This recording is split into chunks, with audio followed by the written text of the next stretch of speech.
मानाचा जय बाळमा मित्रांनो. तर बांबडे गावात बाळूमाचं मंदिर आहे आणि तुम्ही बघू शकता अशा प्रकारच्या पत्राळ्या कुंडीत न टाकता बाहेर टाकली त्या.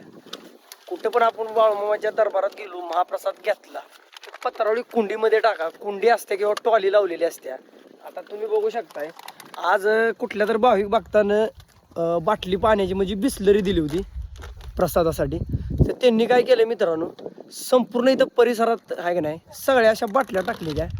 एवढंच माझं सांगणं आहे की आपण बाळूमाच्या दरबारात जर प्रसाद घेतला तर आपण इकडं तिकडं पत्राळी टाकायची नाही किंवा इकडं तिकडं बाटल्या टाकायची नाही. त्या आपला बाळूमाचा परिसर स्वच्छ सुंदर दिसला पाहिजे. आणि कुठे जरी महाप्रसाद असला तर कुंड्या असतात किंवा टॉल्या असतात, त्या टॉलीमध्ये किंवा कुंडीमध्ये आपण पत्रावळी काय असेल ती बाटली टाकायची.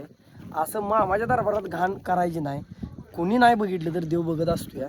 त्यामुळं कधी जरी तुम्ही मामाच्या दरबारात आला महाप्रसाद घेतला की आपण मामाचा दरबार स्वच्छ राहायला पाहिजे. आपापली माणसांनी काळजी घेतली ना, स्वतः काळजी घेतली ना, अजिबात मामाच्या दरबारात घाण होणार नाही. तर आता तुम्हाला सांगतो मित्रांनो, मामाच्या दरबारात सेवा केली, मामांच्या दरबारात भक्ती केली की आयुष्यात तुम्हाला कधीच काही कमी पडत नाही. आता ही एक थोडीफार भांडी आहे ती आमुषाची. आता घासण्याचं काम आपलं चालू होणार आहे मित्रांनो. तुम्ही बघू शकताय ही स्वच्छ परिसर सुंदर केला आपण. ही आपली पोरमंडळी आहे ती कामावर गेलो आपण.